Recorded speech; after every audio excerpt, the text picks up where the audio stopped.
नमस्कार दोस्तों, मैं हूं आगम सिंह सिसोदिया। स्वागत है आप सभी का। आज हम आपको राजस्थान के कुछ प्रसिद्ध देवस्थानों के दर्शन कराने जा रहे हैं, जो कि श्रद्धालुओं के बीच में बहुत ज़्यादा मशहूर है। यहाँ पर दूर दूर से श्रद्धालु दर्शन करने आते हैं और उनकी मनोकामनाएं पूर्ण होती हैं। ये देवस्थान है खाटू श्याम जी, सालासर बालाजी और सांवरिया सेठ जी, जिनके आज हम आपको दर्शन कराने वाले हैं और साथ ही आपको जानकारी भी देंगे कि आप इन स्थानों के लिए अपनी यात्रा कैसे प्लान कर सकते हैं, कितने दिनों की आपको आवश्यकता होगी, कितना बजट आपका लगेगा। ये सारी छोटी बड़ी जानकारी आज हम आपके साथ शेयर करेंगे। तो आइए मिलकर शुरू करते हैं इस खूबसूरत यात्रा को। हमारी इस यात्रा की शुरुआत होती है रिंगस रेलवे स्टेशन से। सबसे पहले हम जाने वाले हैं खाटू श्याम जी के दर्शन के लिए। अगर आप भी यहाँ आना चाहते हैं तो आपके पास दो ऑप्शंस होते हैं, पहला बाय बस और दूसरा बाय ट्रेन का। अगर आप बाय बस आना चाहते हैं तो सबसे पहले आप आ सकते हैं जयपुर में, जो कि राजस्थान का कैपिटल सिटी है, और वहाँ से खाटू श्याम जी के मंदिर का डिस्टेंस पड़ता है लगभग 80 किलोमीटर्स का, जो कि आप 2 से ढाई घंटे में ईजिली पार कर सकते हैं। तो बाय बस का ऑप्शन तो जयपुर से बहुत अच्छा रहेगा, लेकिन अगर आप बाय ट्रेन आना चाहते हैं तो आप हमारी तरह आ सकते हैं रिंगस जंक्शन पे, जहाँ से खाटू श्याम जी मुख्य मंदिर का डिस्टेंस लगभग 17 किलोमीटर का पड़ता है। रिंगस रेलवे स्टेशन से जैसे ही हम बाहर की ओर आते हैं, हमें कई सारे व्हीकल्स यहाँ पर नज़र आते हैं जो कि जाते हैं खाटू के लिए। खाटू एक जगह का नाम है जहाँ पर है खाटू श्याम जी का प्रसिद्ध मंदिर। तो हमें कुल मिलाकर पहुँचना होता है खाटू के लिए। कुछ इस तरह के व्हीकल्स जाते हैं। इनका चार्ज लगता है 40 to 50 रुपीज़ पर पर्सन का, डिपेंड अपॉन द व्हीकल कि किससे आप जा रहे हैं। यहाँ कुछ इस तरह के ऑटो रिक्शास भी चलते हैं, जिनकी सहायता से भी आप मंदिर तक पहुँच सकते हैं। तो हम जा रहे हैं फ़िलहाल इस एक बड़ी गाड़ी के थ्रू। इसका चार्ज लग रहा है 40 रुपीज़ पर पर्सन का।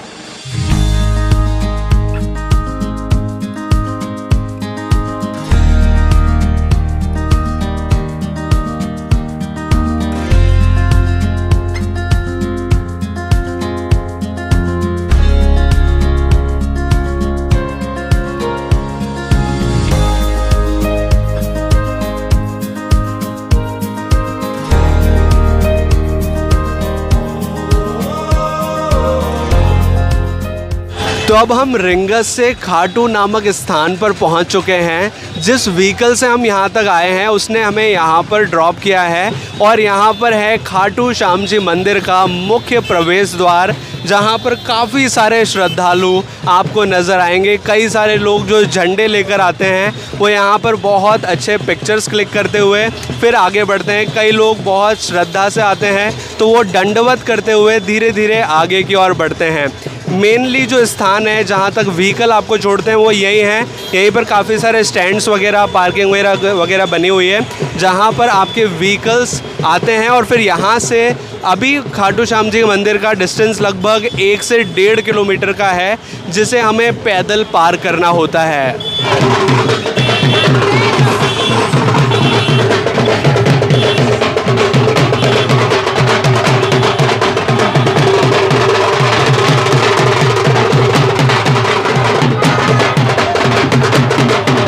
जब वेलकम गेट पर आप आएंगे तो यहाँ पर काफ़ी सारे श्रद्धालु आपको डांस करते हुए, नृत्य करते हुए भी नजर आएंगे, जो कि लोगों का उत्साह जताता है कि लोग कितने उत्साहित हैं इस जगह पर आने के लिए, क्योंकि भगवान की प्रसिद्धि इतनी है कि दूर दूर से यहाँ पर श्रद्धालु आते हैं और यहाँ पर नृत्य करते हुए फिर आगे बढ़ते हैं मुख्य मंदिर के लिए।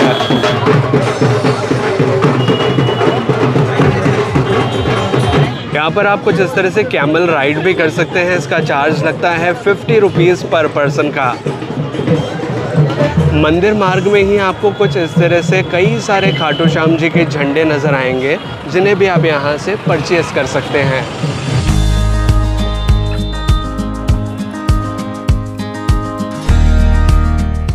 खाटू श्याम जी को चूरमे का प्रसाद चढ़ता है, इस वजह से आप देखेंगे तो मंदिर मार्ग में आपको कई सारी प्रसाद की दुकानें नजर आएंगी, जहां पर मिठाई के साथ साथ आपको चूरमा जरूर नजर आएगा। खाटू श्याम जी को इत्र, गुलाब और मोरपंखी भी बहुत पसंद है। इस वजह से आप देखेंगे तो यहाँ रास्ते भर आपको कई सारे वेंडर्स ऐसे नजर आएंगे जो कि इत्र, गुलाब और मोरपंखी बेचते हुए नजर आते हैं। यहाँ पर कई सारी दुकानें ऐसी भी हैं जहाँ पर खाटू श्याम जी की प्रतिमा, खाटू श्याम जी की तस्वीर और पूजा सामग्री मिलती हैं, जिन्हें भी आप चाहें तो अपने घर ले जा सकते हैं।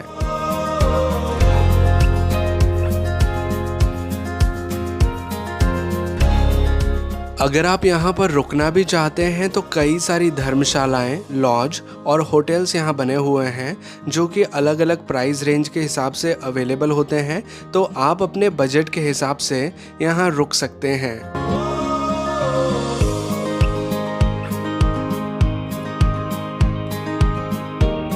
मार्केट एरिया को क्रॉस करते हुए अब हम पहुंच चुके हैं खाटू श्याम जी मंदिर के मुख्य प्रवेश द्वार के पास में। ये है मुख्य प्रवेश द्वार मंदिर का, जहां से सभी श्रद्धालु मंदिर के ओर जाते हैं। लेकिन मंदिर यहाँ से थोड़ी डिस्टेंस पर है, तो मंदिर के बीच में काफ़ी सारे ग्रिल्स लगाए गए हैं और अलग अलग लाइन्स लगाई जाती हैं, जिससे कि श्रद्धालु अंदर की ओर जाते हैं। मंदिर में प्रवेश करने से पहले अगर आप अपने साथ कोई फ्लैग लाए हैं, कोई झंडा लाए हैं बाबा का, तो उसे आपको बाहर ही रखकर जाना होता है। साथ ही अगर आप अपने साथ गुलाब ले जा रहे हैं तो गुलाब का जो फूल वाला हिस्सा है वो ही अंदर अलाउड होता है। ये जो नीचे पत्ते वाला हिस्सा होता है इसे बाहर ही रख दिया जाता है। यहाँ पे शुरू में एंट्री पर ही इसको अलग कर दिया जाता है और इस पत्तों को फेंक दिया जाता है और फिर आप गुलाब सिर्फ अंदर लेकर जा सकते हैं। तो अब हम चल रहे हैं खाटू श्याम जी के दर्शन के लिए, और इस लाइन में लगते हुए, इस रास्ते को कवर करते हुए मैं आपको खाटू श्याम जी की ऐतिहासिक कथा सुनाना चाहूँगा।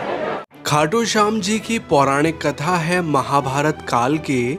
महाभारत में 5 पांडव थे, उनमें से सबसे बलशाली थे भीम। भीम के पुत्र थे घटोत्कच और घटोत्कच के पुत्र हैं बर्बरिक, जिन्हें आज खाटू श्याम जी के नाम से जाना जाता है। बर्बरिक साहसिक और पराक्रमी थे। उनकी माता का नाम था अहिलावती। बर्बरिक ने युद्ध कला का ज्ञान अपनी माता से ही सीखा था। माता की आज्ञा से बर्बरिक ने भगवान शिव और देवी माँ की तपस्या की और फलस्वरूप उन्हें 3 अमोघ बाण प्राप्त हुए। जब महाभारत का युद्ध होने वाला था तो बर्बरिक अपनी माता के पास युद्ध में भाग लेने की अनुमति लेने आए। बर्बरिक ने माँ से पूछा कि मैं किसकी तरफ से लड़ूं, तो माँ ने 2 वचन मांगे कि जो हारता हुआ नजर आए उसका सहारा बनना, और दूसरा वचन कि अगर कोई दान मांगे तो पीछे मत हटना। फिर बर्बरिक माँ को वचन देकर अपने नीले घोड़े पर सवार होकर अपने 3 अचूक बाणों के साथ कुरुक्षेत्र की ओर बढ़ते हैं। फिर जब भगवान श्री कृष्ण को ज्ञात हुआ कि एक अपराजित योद्धा आ रहा है, तो श्री कृष्ण ने ब्राह्मण वेश में बर्बरिक की परीक्षा हेतु प्रश्न किया कि केवल 3 बाणों से कैसे युद्ध करेंगे आप।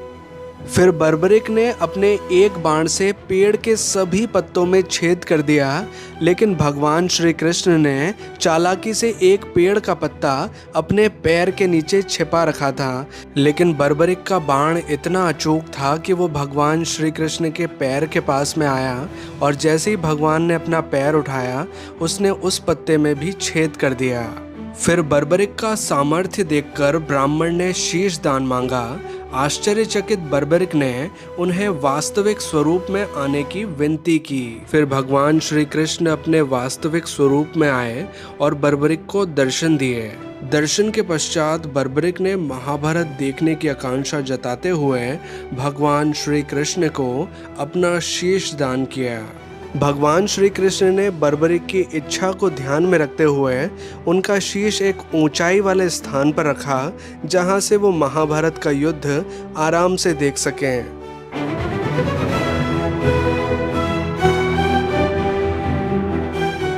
जब महाभारत का युद्ध समाप्त हुआ तो भगवान श्री कृष्ण 5 पांडव के साथ बर्बरिक के पास आए और बर्बरिक से प्रश्न किया गया कि उन्होंने महाभारत युद्ध में क्या देखा और जीत का श्रेय किसे दिया जाए। बर्बरिक ने उत्तर दिया कि इस पूरे युद्ध में श्री कृष्ण का सुदर्शन चक्र ही नजर आ रहा था। हर जगह श्री कृष्ण व्याप्त थे। एकमात्र इस युद्ध के विजेता हैं श्री कृष्ण। इसके पश्चात भगवान श्री कृष्ण ने बर्बरिक का शीश जल में प्रवाहित किया और उन्हें वरदान दिया कि वो कलयुग में श्याम के नाम से पूजे जाएंगे और हारे का सहारा बनेंगे। फिर बर्बरिक का शीश पानी में बहते बहते खाटू नामक स्थान पर पहुंचा और जमीन में दब गया। कई साल बीत गए, लेकिन एक समय राधा नाम की एक गाय एक स्थान पर स्वतः ही दूध देने लगी। जब रोजाना होने वाली इस प्रक्रिया को राजा ने देखा तो राजा ने उस स्थान पर खुदाई करवाई और खुदाई में खाटू श्याम जी का शीश प्राप्त हुआ, जिनके दर्शन करने हम खाटू धाम में आते हैं।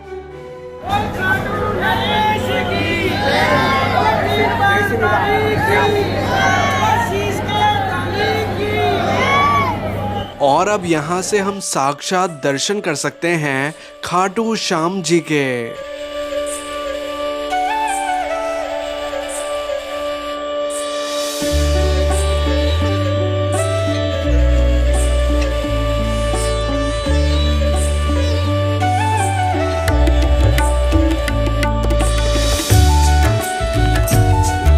तो अब हम खाटू श्याम जी के दर्शन करके मंदिर से बाहर आ चुके हैं।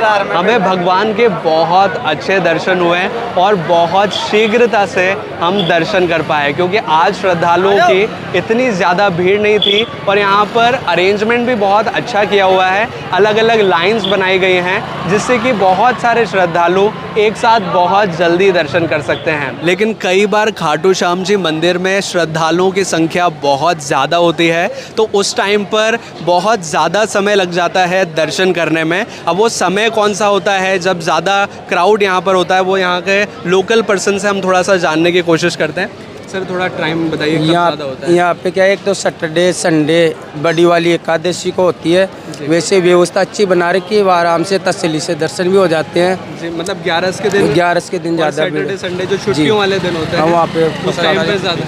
अच्छा, सरकारी छुट्टी वगैरह इस टाइम पे ज़्यादा होता है जी। बाकी टाइम तो नॉर्मल रहती है भीड़। हाँ, तब नॉर्मल उस टाइम पे तो जल्दी हो जाते हैं, जल्दी हो जाते हैं, 10-15 मिनट में हो जाते हैं। खाटू श्याम जी मंदिर में कौन कौन सी चीज़ों का प्रसाद चढ़ता है वो मैं आपको क्लियर करना चाहूँगा। यहाँ के थोड़े लोकल पर्सन हैं, वो हमें इसके बारे में थोड़ी अच्छी जानकारी दे पाएंगे।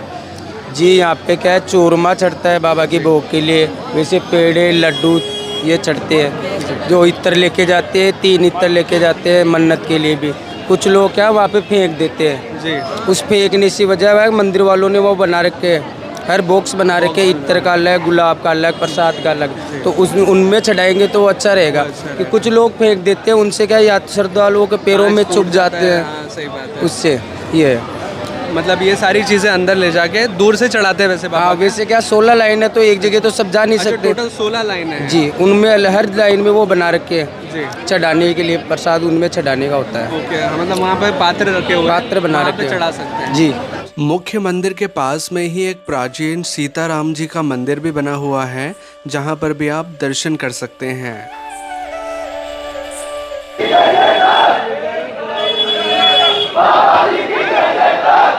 अब हम पहुंच चुके हैं खाटू श्याम जी के प्रकट्य स्थान पर, जिसका नाम है प्राचीन श्याम कुंड, जहां से खाटू श्याम जी की प्रतिमा प्राप्त हुई थी।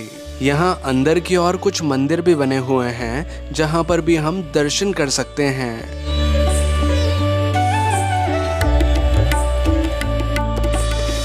अब प्राचीन श्याम कुंड के पास में हम पहुंच चुके हैं। ये वही स्थान है जहां पर खुदाई करने पर खाटू श्याम जी की प्रतिमा प्राप्त हुई थी।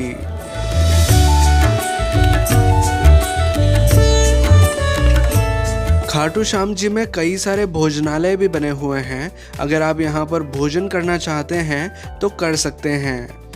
अब अपनी यात्रा में आगे बढ़ते हुए हम चलेंगे सालासर बालाजी के दर्शन के लिए, लेकिन इससे पहले एक महत्वपूर्ण स्थान की मैं आपको जानकारी देना चाहूँगा कि अभी रिसेंटली हम गए थे मनाली, हिमाचल प्रदेश में, जहाँ पर है हिडिंबा देवी टेम्पल, जो कि खाटू श्याम जी की दादी जी का मंदिर है।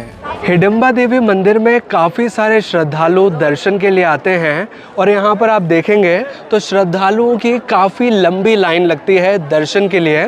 इस मंदिर के बारे में कुछ इम्पोर्टेंट जानकारी आपके साथ शेयर करना चाहूँगा कि महाभारत काल में 5 पांडव थे, उनमें से सबसे शक्तिशाली थे भीम, और भीम की पत्नी थी माँ हिडम्बा देवी, और जो भीम के पुत्र थे उनका नाम था घटोत्कच, और घटोत्कच के पुत्र थे बर्बरिक, जिन्हें आज खाटू श्याम जी के नाम से जाना जाता है।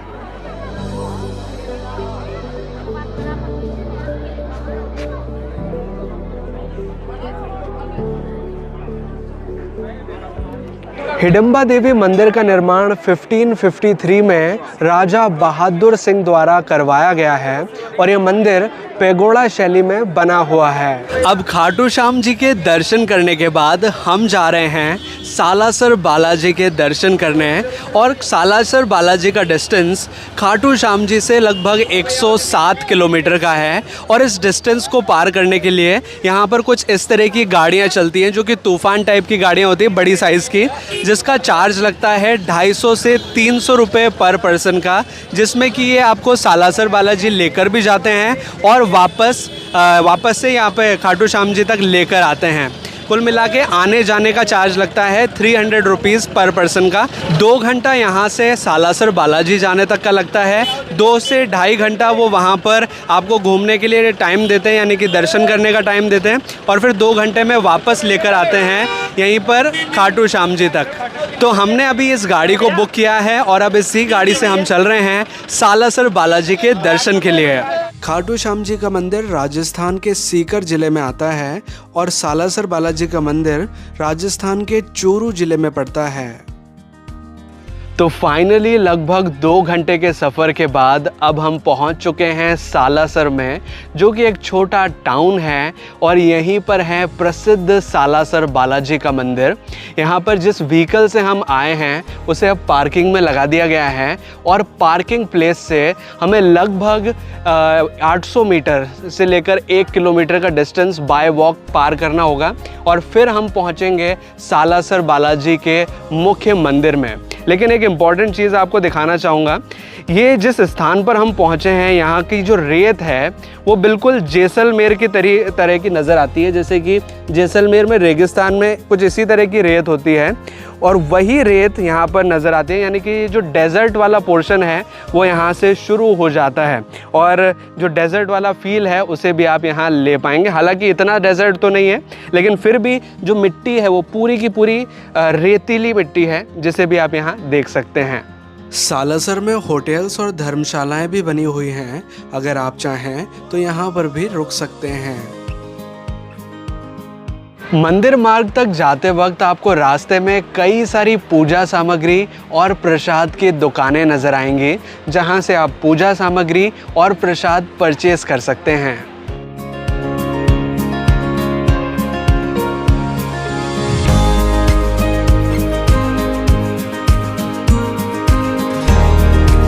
सालासर बालाजी में भगवान को चूरमे का प्रसाद चढ़ता है, जो कि कुछ इस प्रकार का नज़र आता है। इसे आप ले जा सकते हैं एज ए प्रसाद और भगवान को चढ़ा सकते हैं। तो फाइनली अब हम पहुंच चुके हैं सालासर बालाजी के मुख्य प्रवेश द्वार में। ये है मुख्य मंदिर, और यहीं से प्रवेश लिया जाता है मंदिर के अंदर, जहां पर हम दर्शन करने जाते हैं भगवान सालासर बालाजी के। हम थोड़ा सा अंदर चलेंगे, मंदिर को अंदर से देखेंगे, और साथ ही मैं आपको मंदिर का संपूर्ण इतिहास भी आपके साथ शेयर करूंगा, ताकि आपको इस मंदिर का महत्व और अच्छे से क्लियर हो सके। एक समय की बात है जब आसोटा गांव में एक किसान खेत जोत रहा था, तो उसका हल एक पत्थर से टकराया, जिसे निकालने पर वह हनुमान जी की मूर्ति निकली। किसान की पत्नी ने मूर्ति को नमन करके उसे चूरमे का भोग लगाया। श्री मोहनदास महाराज एक महान भक्त थे, जिन्हें हनुमान जी ने सपने में दर्शन दिए और उनसे सालासर में मूर्ति स्थापना करने के लिए कहा। सपने के अनुसार मूर्ति को बैलगाड़ी में रखकर सालासर लाया गया। सालासर में श्री मोहनदास जी महाराज की प्रेरणा से बालाजी की मूर्ति की स्थापना की गई। बाद में श्रद्धालुओं और सेठों के सहयोग से भव्य मंदिर का निर्माण हुआ। और आज यह स्थान चमत्कारी सिद्धपीठ के रूप में प्रसिद्ध है। यहाँ भक्तों की मनोकामनाएं पूर्ण होती हैं।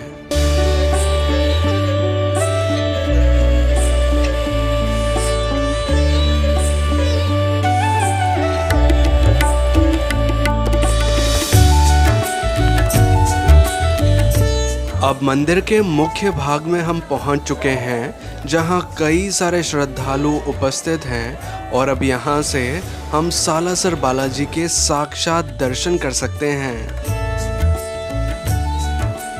सालासर बालाजी की प्रतिमा की एक विशेषता है कि ये बालाजी की दाढ़ी मूंछों वाली प्रतिमा है।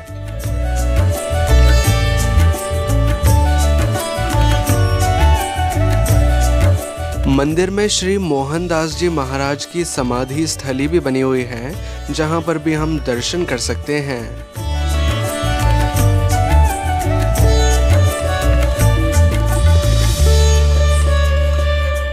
मंदिर में एक प्रार्थना स्थल भी है, जहां बैठकर हम हनुमान चालीसा का पाठ भी कर सकते हैं।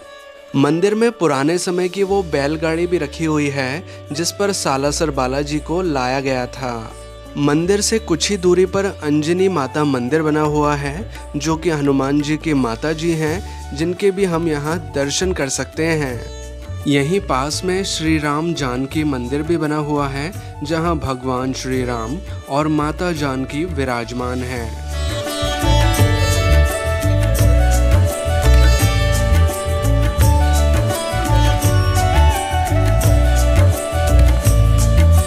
अब सालासर बालाजी के दर्शन के बाद हम चल रहे हैं राजस्थान के चित्तौड़गढ़ जिले में, जहां पर है प्रसिद्ध सांवरिया सेठ जी का मंदिर।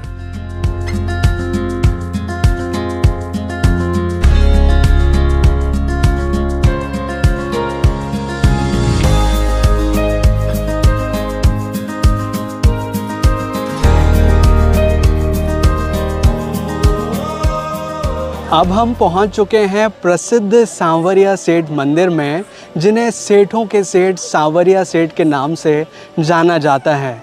इस मंदिर की विशेषता ये है कि यहाँ पर भगवान श्री कृष्ण को एज अ बिज़नेस पार्टनर माना जाता है। जो लोग भी व्यापारी होते हैं, बिजनेसमैन होते हैं, वो यहाँ पर भगवान को एज अ बिजनेसमैन की तरह ट्रीट करते हैं और अपना कुछ बिज़नेस का हिस्सा उनके नाम करते हैं। जैसे कि कोई बिज़नेस का आइडिया उनको आया या वो किसी व्यापार में है, तो वो भगवान के साथ पार्टनरशिप करते हैं। उनके बिज़नेस में जब मुनाफा होता है तो वो यहाँ पर चढ़ावा चढ़ा कर जाते हैं, और वो चढ़ावा बहुत कम होता है उनके प्रॉफिट के कंपैरिजन में, यानी कि जितना वो चढ़ाते हैं उससे ज़्यादा उनको बेनिफिट हो जाता है। इस वजह से सेठों के सेठ सांवरिया सेठ एक बहुत ही प्रसिद्ध स्थान है।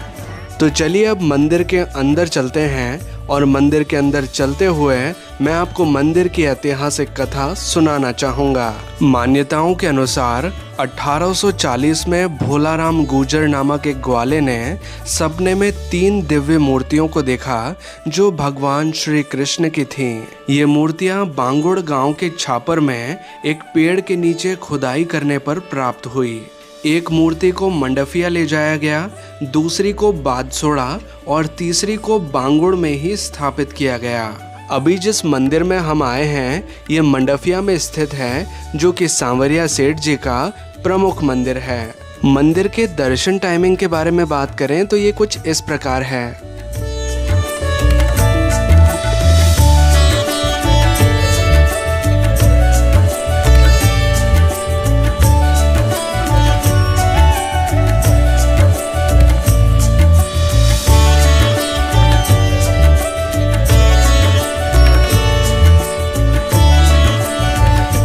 अब मंदिर के मुख्य भाग में हम पहुंच चुके हैं। मंदिर अंदर से भी उतना ही सुंदर है जितना कि वो बाहर से नज़र आता है।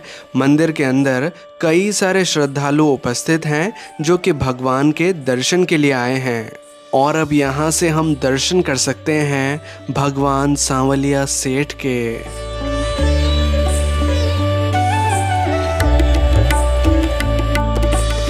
मंदिर में श्रद्धालुओं का चढ़ावा इतना ज़्यादा आता है कि उसकी काउंटिंग करने में बहुत सारा समय लग जाता है। सांवलिया सेठ जी की प्रतिमा के बारे में एक और मान्यता है। ऐसा माना जाता है कि ये वही प्रतिमा है जिसकी पूजा मीराबाई किया करती थी, क्योंकि उस समय जब मुगल आक्रमणकारियों का प्रभाव बढ़ रहा था और वो मंदिरों को नष्ट कर रहे थे, तो उन्होंने मूर्तियों को बचाने के लिए पेड़ के नीचे छिपा दिया था।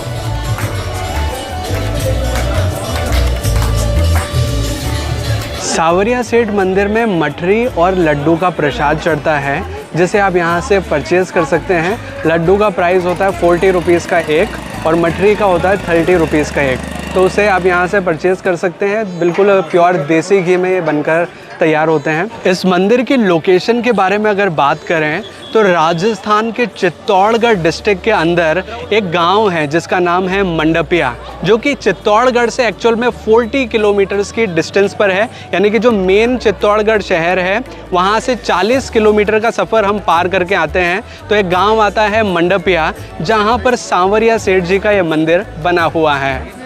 अब हम पहुंच चुके हैं बागुंड में, जो कि सांवलिया सेठ जी का प्राकट्य स्थान माना जाता है।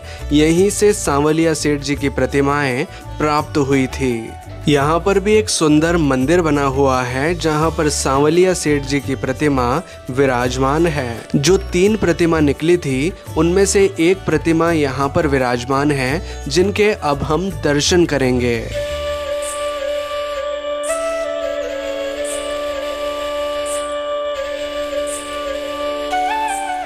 सांवलिया सेठ मंदिर से लगभग 40 किलोमीटर की दूरी पर चित्तौड़गढ़ दुर्ग है, जिसे भी अगर आप चाहें तो एक्सप्लोर कर सकते हैं। चित्तौड़गढ़ दुर्ग भारत का सबसे बड़ा फोर्ट है, जिसके ऊपर हमने एक कंप्लीट डॉक्यूमेंट्री वीडियो भी बनाया है। अगर आप चाहें तो उस वीडियो को देख सकते हैं। हमने वीडियो का लिंक आई बटन और नीचे डिस्क्रिप्शन में दिया हुआ है। फिलहाल चित्तौड़गढ़ दुर्ग में मैं आपको कल्ला जी के दर्शन कराना चाहूँगा और साथ ही उनका इतिहास बताना चाहूँगा, जो कि एक प्रसिद्ध लोक देवता हैं।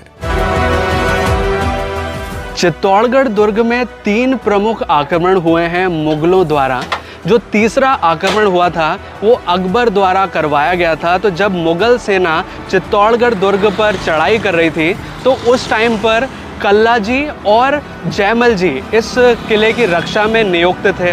तो जब मुगल सेना ने दूसरे द्वार से किले की ओर प्रवेश किया तो कल्ला जी और जयमल जी उनको रोकने के लिए यहाँ पर उनसे युद्ध किया मुगल सेना से, और जयमल जी के पैर में गोली लगी हुई थी। तो कल्ला जी ने जयमल जी को अपने कंधे पे बिठाया और एक चतुर्भुज रूप धारण कर लिया और दोनों ने मिलकर तलवारें चलाई और दुश्मनों का संहार किया। लेकिन जब जयमल जी का घाव थोड़ा ज़्यादा बढ़ गया और कल्ला जी उनका ट्रीटमेंट करने के लिए नीचे उतरे तो दुश्मन के एक सिपाही ने कल्ला जी का सिर यहाँ पर काट दिया और कल्ला जी यहाँ पर वीर गति को प्राप्त हुए। और उनकी स्मृति में यहाँ पर कल्ला जी की एक 4 खंभों की छतरी बनी हुई है और कल्ला जी यहाँ पर लोक देवता के रूप में पूजे जाते हैं।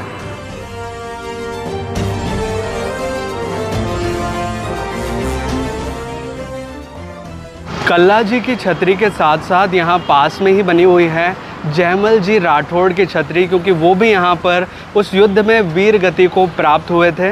ये छतरी 6 खंभों की हैं और यहाँ पर भी जयमल जी का स्मारक बना हुआ है, जिनके आप दर्शन करके किले की ओर आगे बढ़ सकते हैं। तो ये है राजस्थान के कुछ प्रसिद्ध धार्मिक स्थल जिनकी यात्रा करके हमें काफ़ी अच्छा लगा। आपको ये एक्सपीरियंस कैसा लगा कमेंट करके ज़रूर बताइएगा। अगर आपको ये वीडियो अच्छा लगा है तो प्लीज़ वीडियो को लाइक कीजिएगा, इसे शेयर कीजिएगा अपने दोस्तों और अपने फैमिली मेम्बर्स के साथ। और अगर आपने चैनल अभी तक सब्सक्राइब नहीं किया है तो प्लीज़ चैनल को सब्सक्राइब कीजिए, बेल आइकन को दबाकर ऑल पे प्रेस कीजिए ताकि इसी तरह के वीडियो नोटिफिकेशंस आपको आगे भी मिलते रहें।